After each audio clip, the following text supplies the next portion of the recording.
Assalamualaikum warahmatullahi wabarakatuh. Perkenalkan nama saya Putri Ardikasari dari kelas MJ105, Prodi Manajemen PJJ S1. Mata kuliah Ekonomi Mikro, dosen pengampu Joko Suharyanto. Berikut adalah salah satu produk atau jasa beserta struktur pasar yang relevan. Pasar monopoli adalah bentuk pasar di mana satu penjual tunggal menguasai seluruh pasar atau disebut juga sebagai monopolis. Berikut adalah beberapa karakteristik dan dampak dari pasar monopoli.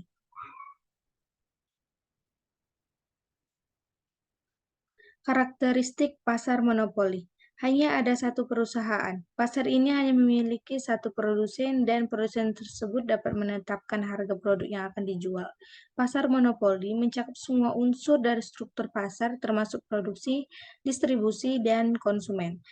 Tidak ada barang pengganti yang serupa. Produk yang diperjualbelikan dalam pasar monopoli tidak dapat digantikan dengan barang lain. Ini berarti tidak ada pesaing yang menawarkan produk yang serupa. Hambatan masuk ke pasar. Pasar monopoli sering memiliki hambatan yang menghalangi perusahaan lain untuk masuk dan bersaing. Perusahaan sebagai penentu harga atau price maker. Produsen dalam pasar monopoli memiliki kendali penuh atas harga produknya, tidak terlalu membutuhkan promosi atau iklan. Karena tidak ada pesaing, perusahaan monopoli tidak perlu berinvestasi banyak dalam promosi atau iklan. Dampak pasar monopoli. 1. Dampak positif. Efisiensi dan pertumbuhan ekonomi. Pasar monopoli dapat menciptakan efisiensi dalam produksi dan pertumbuhan ekonomi. Efisiensi pengadaan barang publik. Monopoli dapat mengelola pengadaan barang publik dengan lebih efisien. Terhindari dari produk tiruan dan persaingan yang tidak berguna. Karena tidak ada pesaing, produk monopoli tidak mudah ditiru. Skala ekonomi dengan menurunkan biaya produksi. Produsen monopoli dapat memanfaatkan skala ekonomi untuk mengurangi biaya produksi. Yang kedua, dampak negatif. Penyimpangan alokasi sumber daya. Monopoli dapat menyebabkan alokasi sumber daya yang tidak efisien, kesenjangan dan ketidakadilan dalam pembagian pendapatan. Kekuasaan monopoli dapat mengakibatkan ketidaksetaraan pendapatan, berkurangnya kesejahteraan konsumen. Harga yang ditetapkan oleh monopoli mungkin lebih tinggi daripada harga yang akan terjadi dalam persaingan sehat. Eksploitasi konsumen dan pekerja. Monopoli dapat memanfaatkan posisinya untuk merugikan konsumen dan pekerja.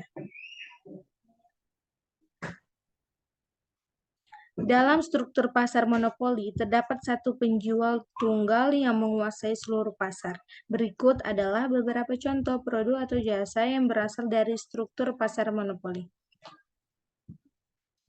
PT PLN atau Persero adalah perusahaan energi terbesar di Indonesia dan berperan dalam memenuhi kebutuhan listrik seluruh rakyat. Mari kita bahas bagaimana PT PLN dikategorikan sebagai pasar monopoli. 1. Kekuatan atau strength.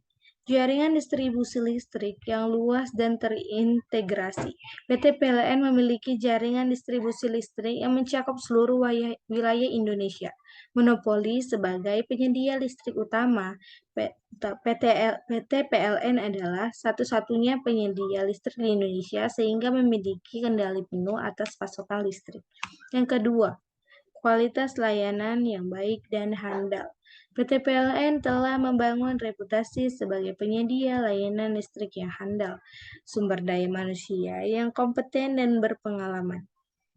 Yang ketiga, kelemahan atau weakness. Kurangnya inovasi dalam menghadapi perkembangan teknologi. PT PLN belum sepenuhnya memanfaatkan teknologi energi terbarukan seperti panel surya dan turbin angin. Birokrasi yang kompleks. Proses perizinan dan regulasi pemerintah seringkali lambat dan rumit menghambat langkah-langkah strategi. Yang keempat, peluang atau opportunities. Ekspansi bisnis. PT PLN dapat memperluas infrastruktur mereka untuk memenuhi permintaan energi yang semakin meningkat, terutama di daerah-daerah terpencil.